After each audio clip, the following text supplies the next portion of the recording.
Always leaving the parties cresting. Yes. Always leaving the parties cresting. You don't want to be there when the lights go up. 100%. Christ, no. And the thing is, I am a person who does dance till the lights go up, as we've established. I don't. As soon as I get to a party, I'm thinking, what's the exit plan? We could all do things in our regardless of what you do for a living. You can do all types of things to make yourself more palatable to people and more, likeable in that way. But at what cost? Where is your holiday happy place, Clara Amfo? Ooh, do you know what? I think my holiday happy place is Ghana. That's my roots. And not just saying this, but BA are the only airline that fly there direct. Yes. So we go back. We go back. Hello there. Now, before we get into this episode, I just wanted to let you know this isn't any ordinary episode of the podcast. This is the Happy Place Guide to Holidays, an exclusive Happy Place mini-series brought to you by British Airways Holidays, who are all about helping you take your holidays more seriously. Now, in this series, I'll be speaking with an amazing collection of guests about their reasons for travel and what a great holiday means to them. Is it the food of different places, the different cultures, or does it ignite their passions? I'll also be getting a few tips from them on how to find your holiday happy place.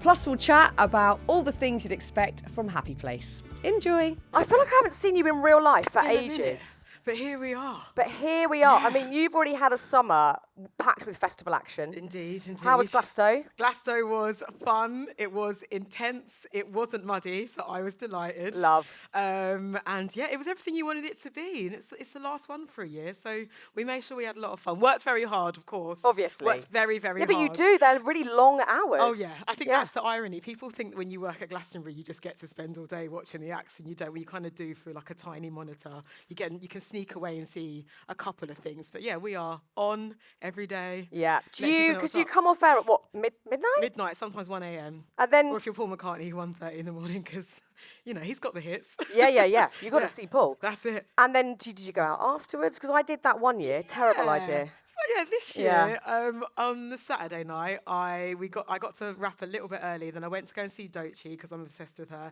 And then I ended up in Block 9. And if you don't know what Block 9 is, for any Glastonbury goers here? Yeah, Block 9, it's a fabulous sort These are my people. They're like, right. I was at home watching on the TV. Right. It's too scary. It's too big. Do you know what? This sums up Nini's relationship because I will never forget one time. I think. Have you met these people? No, they didn't go to Glastonbury. No. One time, me and Fearne were doing Top of the Pops. She was like, "So what are you doing tonight?" And I was like, "I'm going out." Going home, mate. Yeah, going home. Absolutely, always. But I love that balance. Home is preferable. I love being at home, but I'm going to really embrace this weekend. PS. Yes. I'm going to stay. If that's okay. There we go. Outside. Well, I'm glad you had a lovely time. And you're off tonight to watch Stevie Wonder? I sure am. I'm taking my bestie to go and see him. It's going to be so good. It's July. Perfect. It's the best. Yeah. I went and saw Craig David the other day. Oh, my God. I basically regressed to being 14 and just had the best night ever. My mate Fran got on my friend Lucy's back. We're 43. What is she doing? Living life. I was like, you're going to piss yourself on her back. You need to watch out. It was a great gig. It was so good. So look, you've got all of this going on. You've been so busy, relentlessly busy. Yes. We obviously, our paths crossed a lot back in the day, but then you took over from me on the Live Lounge, which was just, I was so happy to pass the baton onto such an amazing broadcaster and someone that I knew would be equally as passionate as I was, as Joe was before me, about that whole experience. Looking back on that decade at radio, what do you feel? What do you think? Oh my gosh. Do you know what? Because I left Radio 1 just over a year ago now, time has flown. And I think it's one of those things where when you really have a bit of time to sit back and look at everything, you're like, oh my gosh, we're so spoiled, so lucky. Yeah. You just get a front row to the most amazing artist experiences and seeing people live who are how we are now, that with a meter in between you, and just getting to see artists' growth. It's such a rewarding thing to play a teeny tiny part in someone's artistic journey. I went to go and see Dua Lipa at Wembley Stadium a couple of weeks ago, and I was one of her first radio plays, one of her first interviews, and I remember seeing her in a tiny venue for 200 people in East London, and she's selling out Wembley Stadium, and she's always been so kind actually, because when I did my last Radio 1 show, she sent me a massive bouquet of flowers, and I was like, you don't have to do that. So kind. kind. Like, you'll do a believer. Do you know what I mean? But it's just nice to be part of artists' journeys, and you know, as a fellow music nerd, it is incredible to see that up close. Talking about those moments where, like you say, you're 2 meters away from like a global music superstar performing for you, which ones really stand out? Oh, okay. Oh, I've got to say, oh, do you know what? Oh God, this is so annoying because you know what it is. There's too many. There's so many, I can't think of one. There's too many. Okay. Off the top of my head, Alicia Keys. That was fantastic. So yes, Alicia Keys fans, exactly. Yes. Yeah. So she did a special for us at Maida Vale, which is like, you know, the big iconic BBC studio, and it was her band, her piano, and she did like Try Sleeping with a Broken Heart. She did Falling, and like, you know, we've all sung Falling in the shower. Obviously, none of us can hit the notes, and if you can sing, love that for you. But like, you know, hearing her do that, and you're just like, oh my God, she's phenomenal. Amazing. Like, Do As Early live lounges, like Little Sims, Leanne Havas, like the list goes on. Like, we've just, it's an incredible experience, man. I remember at Maida Vale once. Maida Vale's such a weird studio, by the way. It's been there forever, and it hasn't, like, no one's redecorated it. It's just the same. It sort of smells of an old museum. Yeah, it's absolutely. so bizarre. And we had Eminem in, and he was literally stood there, and it was just him. It was the most awkward thing, him and me. And he was rapping, like doing Stan, and I was just like, what do you do with your hands? I was like, what do you do? It's so awkward. Person and like, yeah, exactly. Can you imagine? No, I would have been evacuated from the building immediately. But it's sort of brilliantly awkward and intense, but it feels so special to have.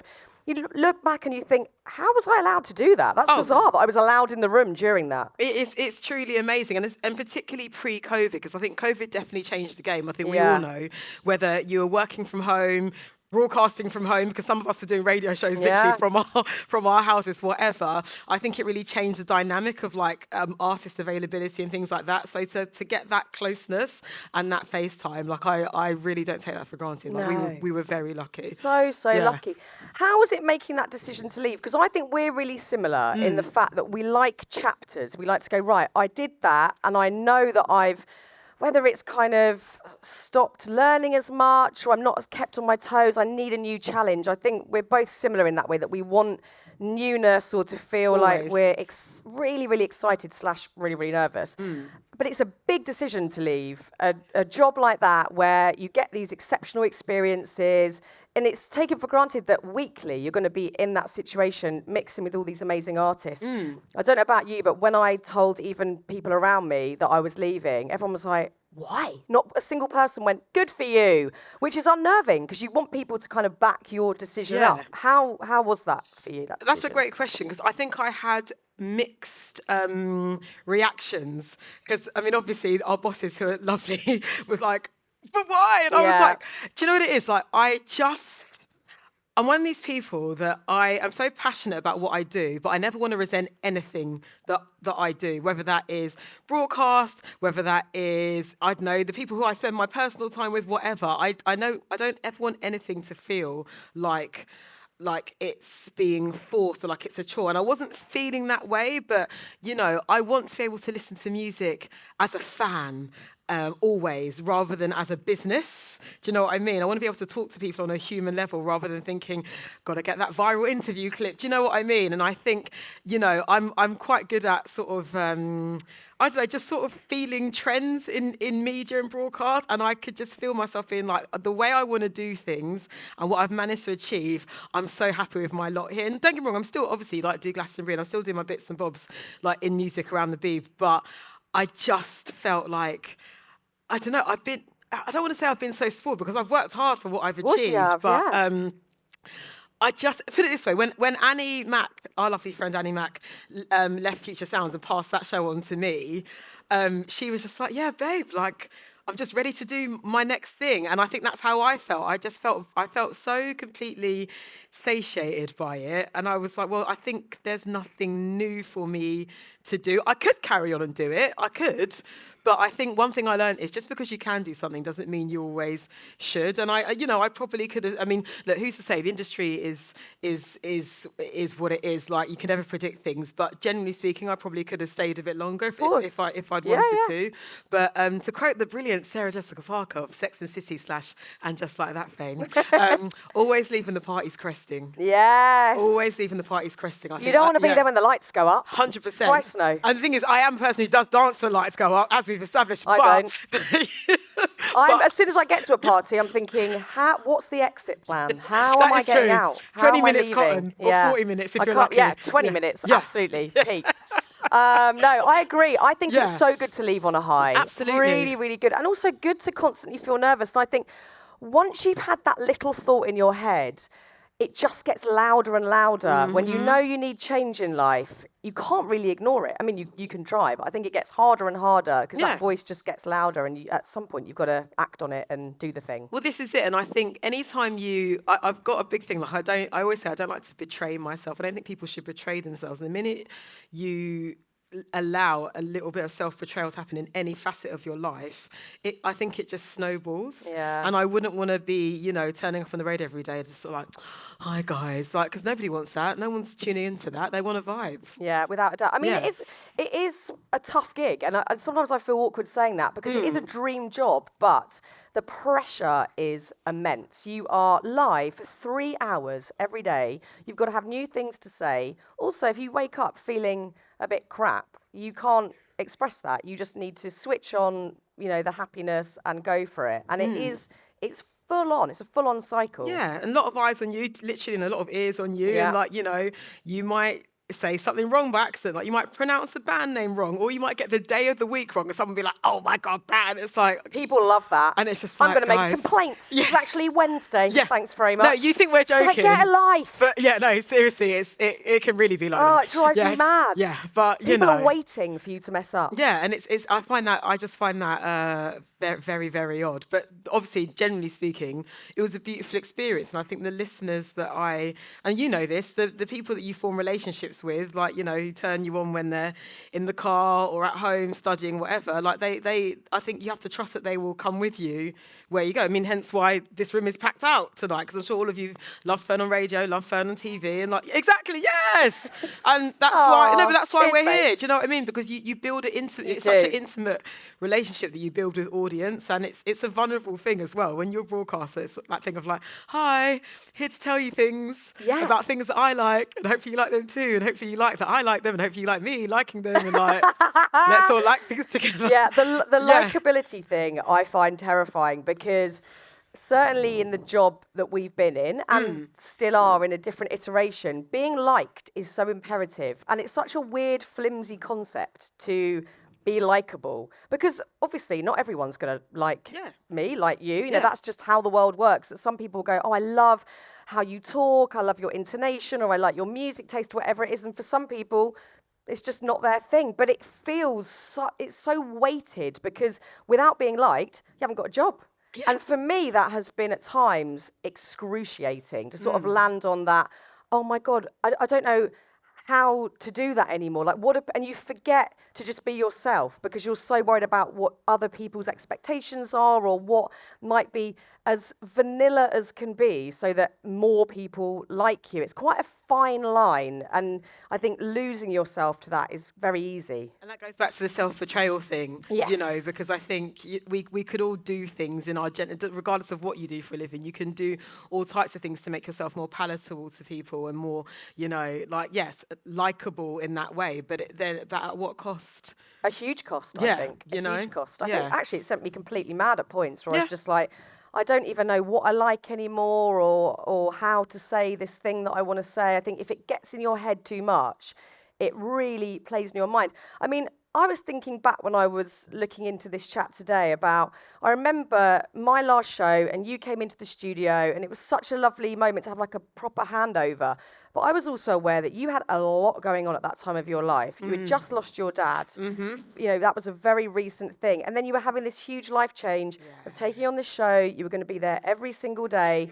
I mean, looking back on that moment in your life, were you completely overwhelmed? How were you dealing with it all? A great question again, because I think retrospect is 2020, isn't it? And I Yeah. think, you know, when you're so caught up in something and you're just focused on like, because I think we all do that in life. Like sometimes, not to be that guy, but sometimes we forget to be present. But it's true Yeah. because you're so focused on like, okay, what's next? This, da da da da da. Da. And I think, because I remember your last show was May 22nd, 2015. Yeah. So you were pregnant with Honey at the I was time, weren't very you? pregnant, yeah. And my dad had literally died like 2 months prior, Yeah. and it was just, there was just a lot going on, and I think I was actually genuinely grateful for the commotion and the madness because it kind of kept me focused in my sort of grieving process. And even though I was heartbroken and terribly sad, it kind of helped. It was a weird healing, like temporary fix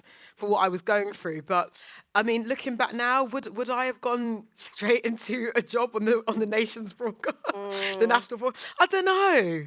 I probably still would have actually, because Yeah. knowing what my dad was like, and he was very, work and achievement focused. I think he wouldn't have wanted me to not do it anyway. But yeah, that time was overwhelming, man. And I don't know how I did it, but we just get on with it, don't we? Yeah, you're in it. So Yes. you're not thinking ahead of the day that you're coping with. Did that somewhat delay your grief? Did it come later? Oh, do you know what? Do you know what? No, actually, because I think it was all so raw. And I think I was still sort of so green. I was just honest with everybody around me, to be fair. So, like, there were times where I'd be doing a link and be like, okay, that was a new one from Ed Sheeran, and then be like, hi, guys. And under my desk, I'd be like, oh, I'm so sad, and like sobbing, and then switching it back on again. But then I think simultaneously, tell a lie, because the year after my dad had died, I made a radio documentary called Running with Grief. So I love to run. Like, I'm doing the marathon next year. Don't know why, but I'm doing it. Oh my No, I'm doing God, it. Clara. I'm doing it for charity, so I do know why. But it's one of those ones I'm just like, I've just got to do it. Exactly. Yeah. But so to give you context, I'd found out that my father had died when I was running the Paris half marathon. So I'd gone to get my bibs with my mates. That was March 2015. Obviously, took over from you May 2015. Yeah. And we were in Paris. We were going to go and get our running bibs, and then had all these missed calls from my sister. Oh my and God. honestly, do you know what? You know when you just know? I was like, I bet my dad's died. I knew it. I'm not even joking. And so I never got to run the Paris half marathon. So I ran it the next year, but I made a documentary called Running with Grief at the same time of it. And I think, and knowing that I was gonna do that, that wasn't decided the minute that he died, obviously, but I think there were so many little things implemented for me along the way, as well as being brought into this whole new world of Radio 1, that I think working was actually just quite healing for me. It was just a great distraction. Yeah. And I have to give credit to some of the people that we worked with and still work with, used to work with. Like, I had great support, actually. People were very, very kind. Yeah. And actually our boss at the time said, you don't have to start. He said to me, he goes, you don't have to start like now. You can wait till like maybe after summer. I was like, no, I want to do it now. Yeah, I think there's no right or wrong way There isn't. to do grief. Yeah. If you want to keep busy and distract yourself, do it. I think you've got to do the thing that you know is going to help you get through it, because This it's is it. undulating and it rears its head when you're least expecting it. So you've just got to do whatever you can to cope. Basically, so you're yeah. doing a marathon next year, Clara. Sure oh my am. God. So you're going to start, have you started 26.2 training miles. now? No, Is that a bit in early? this heat, are you joking? No, that's a Absolutely ridiculous not. question. Absolutely Yeah. not. Madness. No, I'm going to start, I think November, December. Yeah. When it's chilly. It's really cold. Yeah, exactly. Yeah. Oh, that's going to be fun, isn't it? Yes, Can't bring wait. it on. Are you good at celebrating your wins, would you say? Do you know what? I am actually. That's good. I didn't used to be as much, but I am, because I think I'm just very aware of how fleeting everything is, and this is not to be a downer. It's just real life. Not to talk about death again, but I lost a mate coming up to 2 years ago now, and she was only 35 when she died. She had blood cancer, and she was the most vivacious, brilliant, she was life. Her name was Poppy. She's brilliant. Poppy Chancellor. She's an amazing artist. Look up her work, Poppy's Paper Cuts. She was amazing. And she was an incredible artist and just life personified. And I think, her passing and just seeing how life can kick all of us in the arse, I think I've just become acutely aware, particularly these past 2 years, of like, listen, man, when things are great, bloody enjoy yourself, because when it's, can I say naughty word or maybe not? I think kids here, it's up to you Okay, guys. when What do we things, say? oh, do How you know are what? No, the how are ears of parents babes. feeling The about ears of this? babes. No. Yeah. When things aren't, Literally like when a things aren't 6-year-old great, sat on a children, beanbag. there We're we about go. to drop the F-bomb. There we go. When things aren't going so well, guys, you know, it's like life. They're life, like, say the word. yeah, no, Say it. no.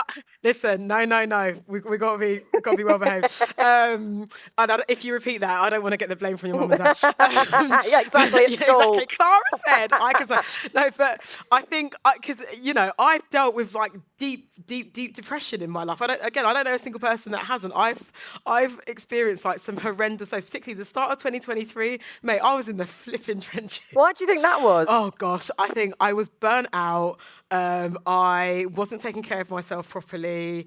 I think I was a bit sort of overwhelmed by, I think, life's valid injustices. I just wasn't feeling like great, and I was in a bit of a negative headspace, I was really depressed, like sort of mid 2023, and I took some time off of radio, like and just had to have a little reset, and that's when I decided I was gonna leave my show actually at the time. So I think I've been in a place where I've dealt with, you know, some horrendous things in my life that have maybe manifested, you know, in my day-to-day. So when things are going well, I'm like, you know what, hold on to it and flip and celebrate, because you just don't know what's happening next. You don't. And I Yeah. think that's such a good attitude to adopt. And it's a choice that you make, because Yes. I totally get that. And I desperately try to cultivate that sort of mindset of like, even being here this weekend, you know, it's completely overwhelming for me. You know, I'm just a random human, and I'm like, what am I doing here? I shouldn't be doing, like, this is all too much at times, and I have to really allow myself to go, look, it's happening, people have turned up, and the sun's shining, and it's lovely. I find it really hard, and I think, you know, in a similar way to you, having had very, very low mental health at periods, sometimes I will naturally have the propensity to think in the opposite direction, which is more, don't enjoy it too much, because the rug's going to be pulled from under your feet again. And it's so tricky to make that choice. So I think it's actually a disciplined approach to mental health, is to go, I choose to lean into this good 100%. moment, rather than, it's so much easier to go, don't enjoy it too much, it could all go, you know. And I really struggle with that one still. And it's it's tricky. and it's that thing. It is that phrase, you know. I mean, again, it's so nuanced, but generally speaking, I've come to the belief that happiness is a choice, and that's not to say force it, because if you're having a rubbish day, you're having a rubbish day, and life is life. I'm not about, you know, deluding yourself into thinking like everything's perfect in the world or whatever. But whether it is the smallest thing, like, oh, you know what, I caught my train this morning for my commute, or oh, I had a really funny text exchange with my mate, or I got a bit of time to watch my favourite TV show, or this happened, whatever. You just, sometimes I say it out loud to myself. I'll be at home and be like, oh my gosh, like, you did this today, like, great, like, wicked, like, and it feels so minor, but I do think it helps. Yeah, because I do. when life is rubbish and you can't see a way out, you want to think about those moments. Yeah, you've got to when draw it's on been those better. times. Like we 100%. were saying before we walked onto the stage, not to be obsessed by him today, but Craig David is a professional gratitude giver. He is constantly, like, you know, you might have seen him on Sorry, TV. I'm listening. My legs are so Mine are flipping literally sweating. There we Mine go. are There we go. gliding I'm off each other like a wet seal right now. They are so bad. Proper. Like, I can't even move them. I'm embarrassed to I move should them. have talked. When I get up, Right. it's just going to be wet. You know, here. right? There we go. Sorry, I'm back engaged. We are now. all disgusting, Yeah. right? If you come for a hug later, it's Yeah. just, I wouldn't actually. Well, should we You do like know? an elbow? Like we Indeed, did, like yeah, we'll OG do one of COVID those. times. Yeah. Yeah. No, Yeah. look, we're all in the same boat. We Indeed. are absolutely rank. Someone's bought a fan, so clever and so chic, that. actually, like an old fan. Come on, Such a type A chic. personality. It's giving chic, big Yeah. time. Yeah, Craig is so good at gratitude, and you might sort of watch him on TV and think, oh, I don't know if I believe that. It is absolutely real. It's He's real. so grateful, and I think also because he had a big dip and time out, he's so grateful that people turn up to his shows, that he gets to sing on stage, and it is. You're so right. It's those little moments of like catching the train or eating a nice meal, or little moments of connection with another person. That's it. It's all so important. I want to talk about stuff outside of work as well, because I Sure. think the balance of this industry, which is so relentless, and even when you're not working, you're constantly thinking about, I mean, I don't know about you, but I'm constantly like, do I still have a job tomorrow? Like, it's a constant panic that it might all go. I definitely need things outside of that just to really ground me and keep me sane. I love painting. I don't do it anywhere near enough, but I love painting outside of music, which obviously has a slight work crossover. But painting feels like it's mine. Like it's nothing to do with work. It's just for me. What do you have outside of work that keeps you feeling good? Oh, so lately I've become one of those Pilates girls. Yes. I'm obsessed. We've got Pilates here this weekend somewhere. Obsessed. I can't stop doing it. Because I only started doing it about 2 months ago. Can't stop. And also dancing. I don't know if you guys know, I did a little show called Strictly Come Dancing a few years ago. I was robbed. No, joking. You were a ray of sunshine on that show. Oh my God. But I love that show because I felt like a little kid because I love to dance. I love to dance. So that's my passion outside of work. Like if I can go to a dance class, that's me all day. Have you kept up ballroom? Are you doing that specifically? Do you know what? Not ballroom, but I've been doing a bit of like jazz, a bit of contemporary, bit of basic ballet. Check out the point. Check out the turnout, darling. But no, that's I love to dance. It makes me feel that is my happy place. Like I love it. It's so good, and without sounding like, I don't know, a bit flimsy and woo-woo about it, I think there's something in dancing that gets stuck stuff out of you that you 100%. Can't talk about in therapy or whatever. It's like a way of getting it out of you. Well, it's a primal thing, isn't it? Yeah. Like we've done it since the dawn of time. It's another form of communication, It's it's such an intimate thing to do with somebody, or such a freeing thing to like do by yourself, and it just makes you feel good. And also hitting an 8 count. Oh. Just feels good when you get it. Absolute Love it. dream. Yeah. We'll have you here next year doing a dance class. Do you know what? Maybe Why you not? will. Clara's dance class. You do therapy, right? Oh, I love therapy. Yeah, me too. I wouldn't be here without it. No, same. Absolutely no way. I was with my therapist just yesterday. Yes. Won't say a government name because that's a little bit crossing the line, but she's great. Shout out to H if she's listening to this podcast. And is it weekly? You're regular? Yeah, I see her every Friday. Yeah. We go and have a good old chat, and she's changed my life. But I've been in therapy forever. Yeah. No, same. And I think it is, if you can do it, it's sometimes tricky to get if you it's expensive, or if you can't get it on the NHS, but if you feel like you need it, it is game-changing. 100%. Game-changing. How would you say it has changed your life? Oh my God. I think therapy has changed my life in the sense of it makes me question everything, but in a way that isn't me being unsure of myself. It's just about assessing things. Okay.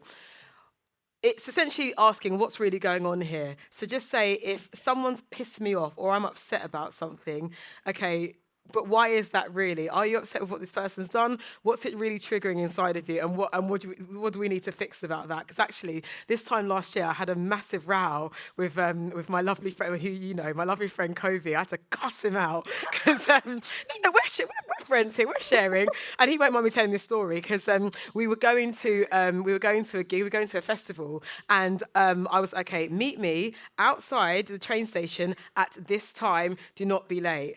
Supposed to meet him at like 2:00. This man turns up at 3:30. Sorry. I'm just round the corner. I'm coming for 50. Not acceptable. Everyone's got that friend who's sort of like, yeah, I'm coming. I'll be there in like 10, 15 minutes. And it's sort of like, you just looked at, yeah, exactly. Yeah. It's you. You. Naughty. And I was waiting for him for over an hour and a half, and I was absolutely fuming by the time. And we've been friends for years, never had a row. No. It was our first argument ever. I had to cuss him out because I was just like, you cannot leave me outside. Like, obviously, I'm a people person, whatever. You cannot leave me waiting somewhere for an hour and a half. And I started crying. I got really upset. And I was like, okay, also, let me interrogate what's going on here. And because of therapy, I was able to express that to him. I said, Covey, I've got a real big thing about people wasting my time. I really value authentic, real friendships. If I'm sorting us out tickets for something, whatever, you being late and disrespecting my time tells me that you don't care about me and makes me wonder if our friendship is real. And then it makes me think, is anything real? And I spiral and da-da-da-da, because that's one of my core wounds. Because working in the industry. Core wounds. But do you know what I mean? Yes, I do. Abandonment and people, kids, I'm going to say piss. They're going to piss out of your time and like, okay, fine. And not valuing you like that stuff triggers me because I listen, in our industry can be fake as hell. I think, but again, I don't think it's even an industry thing. Like, I am so particular about who I spend my time with. Like, I wouldn't do this if I didn't love you. Like, do you know what I mean? It's a Saturday morning. I could happily be in bed, but I'm here because I genuinely like and love you. No, but that's just the fact. I hear you. I'm just saying. And so when it comes to my friendships, I don't play. So if you're keeping me waiting outside somewhere for an hour and a half, that's gonna piss me off. Yeah. And I got really upset. But then I therapized it out and I said, you have to understand, I've been really going through it lately with sort of like friends and wondering who's real and what's going on. And like, that's why I'm really upset. And then we worked out and then it was fine. But if I wasn't in therapy, I don't think I would have been able to have that mature kind of confrontation with him and resolve it in the day. Without a doubt. Yeah. And Kobe will never be late again. Yes. Well, after this very public rant, which I'm Indeed. really here for. Yeah. I know him. He's been late for me before. I know this guy. He's a 10-10 human, but had to cuss him. Yeah. So when we're talking about passions, dance, amazing. Have you ever been tempted to go on a holiday driven by a passion? I did, yeah. Well, I went to Cuba just before the pandemic because, again, I just love that part of the world, and I've always been obsessed with the South America and all of that.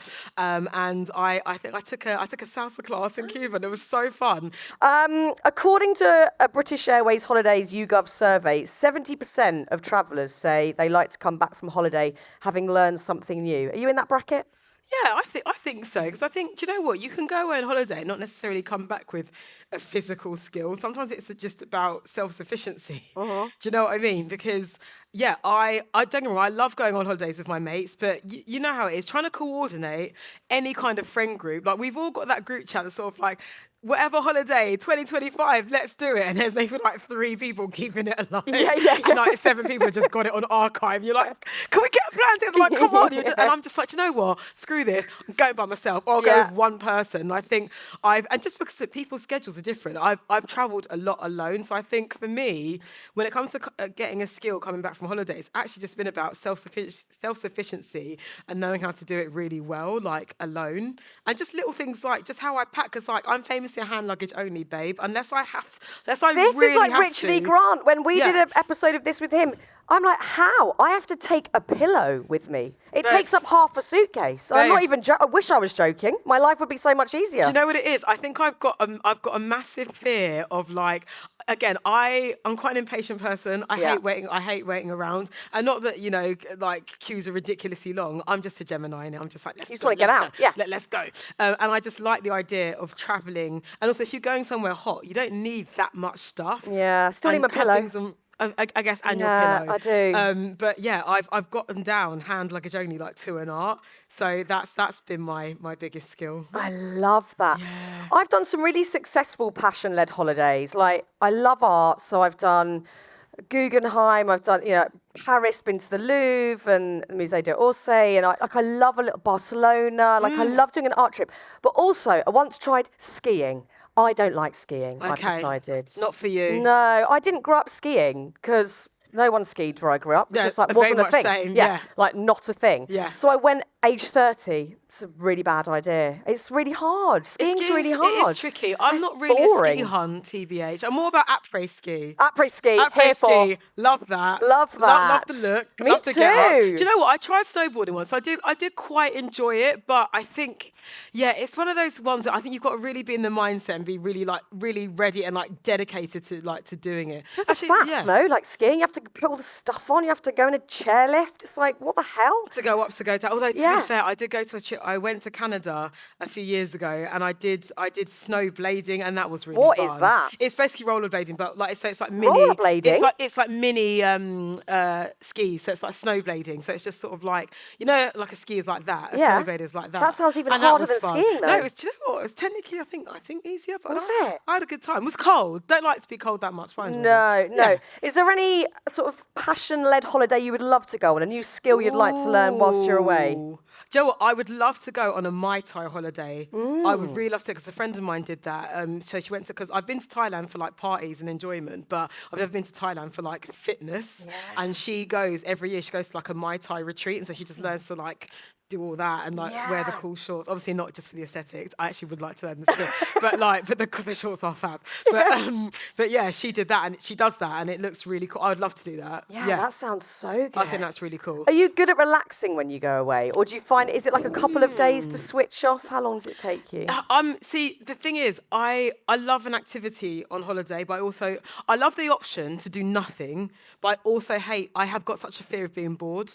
And I need to always stay somewhere where I can visit like a local gallery or a local tourist spot, but I also love the fact that if I want to wake up at like midday and just lie out for like 6 hours, I'm going to do that. Yeah. But I also want to know there's an option of, going to check out, a live music venue or a museum or whatever. So it's a bit of both. But I'm quite good at like being like, don't email me, don't text me, nothing. No. I literally have my out of office on my WhatsApp, like unless it's idle gossip or Beyonce emergency, like don't contact me. Beyonce No, emergency! seriously. No, unless she decides to start doing interviews, I'm just like, if that woman calls me, I'm on a flight. Yeah, no, fine. But I'm besides there. that, leave me alone. I literally have that on my out I of put office. my phone in a Yeah. drawer and then I buy a camera and then I go and take pictures like old school Yeah. with the camera and then I don't even, because if I answer one email, I'll look on Instagram and then I'm scrolling and then I've lost 20 minutes Yeah. where I could be actually thinking of nothing. And is the living plan. life. And actually living a Yeah. life, very important.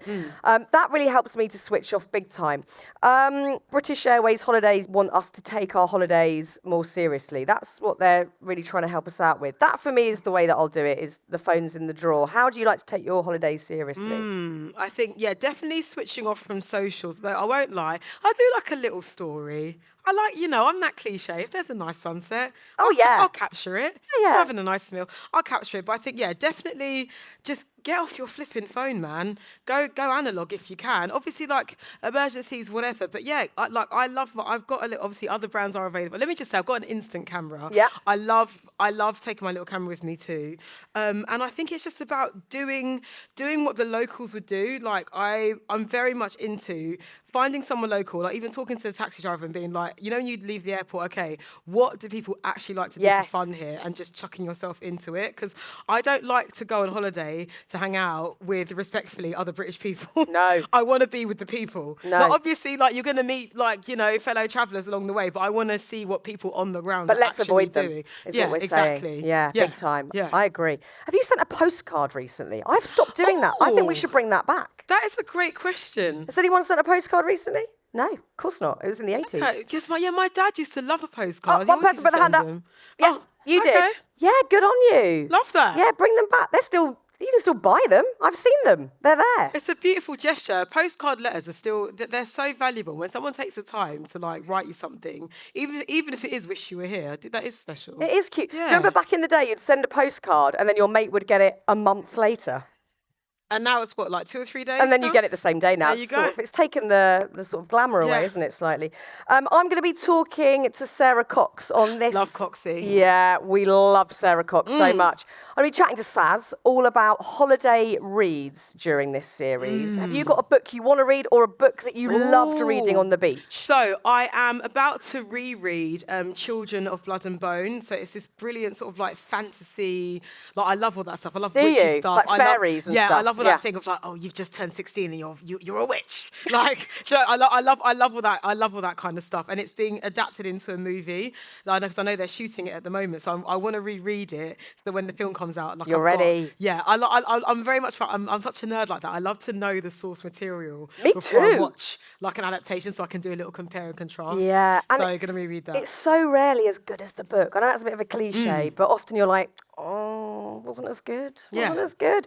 Do you know what? What a We have mistake. got a live book club, Happy Place Book Club, happening here, I think it's tomorrow morning, with Lisa Jewell, who is obviously a phenomenal fiction writer. And she's got this book called Don't Let Him In, which is, for me, the summer read. It is so brilliant. I couldn't put it down. It's a bit of a thriller, but it's sort of relentless. You're like, how can it keep going? And I was sort of falling asleep reading it at night, but that is a good beach read. So if any of you are coming back tomorrow, we're going to be chatting all about that there. There's also the paperback of a book called Scripted that's out right now, and I wrote it. So yeah.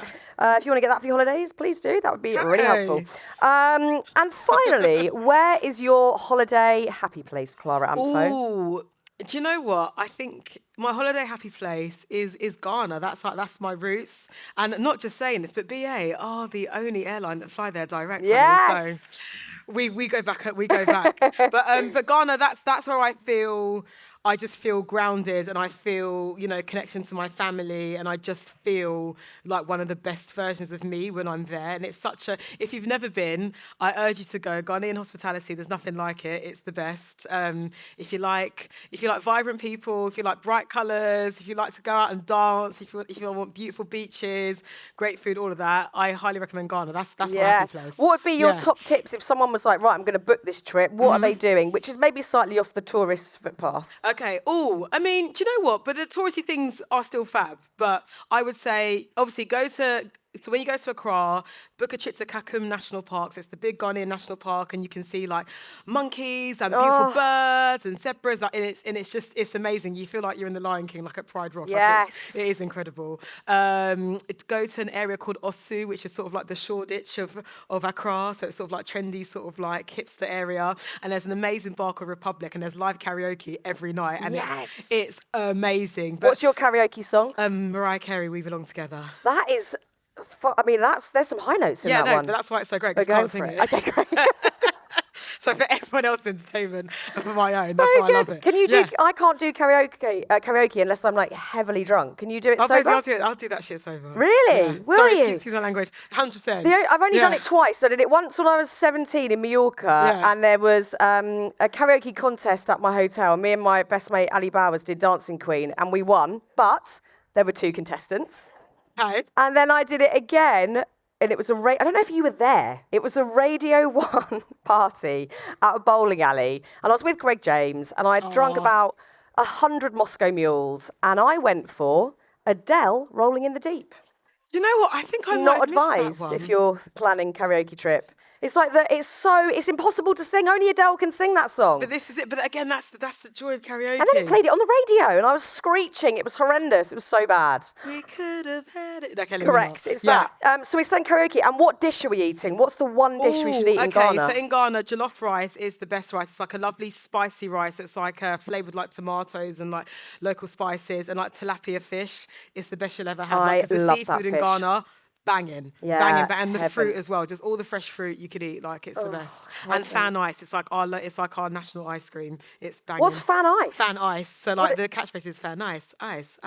So nice. That's what that it says in the advert. They should be paying me for this. Run me a check, Ghana. You should be sponsored by them. Obviously, other ice creams in Ghana are available. But what is it? Like an ice cream, an ice lolly? It's like it's like the national frozen like yogurt, and it comes like this lovely sort of like peel off thing, and it's just so delicious. I want one. Yum. So yeah, and also the bottled fizzy drinks in Ghana are the best. They hit differently. I'm not joking. Are they in glass bottles? Yes. Because that makes it better. Yeah. We all know that. And it makes it better. It genuinely tastes different. So yeah, get yourself obviously other drinks are available, but a bottled Fanta in Ghana is going to change your life. Oh my God. I want to go desperately. Promise you. Clara, what a joy to have you at the Happy Place Festival. I am so happy to have you here. Pleasure. As I said, you need to go in the shopping tent, which is literally there. Can't wait. Clara Amfo, we love you so dearly. Thank you for being on Happy Place. Thanks everyone for coming. I'm so wet. Oh God, this is stop.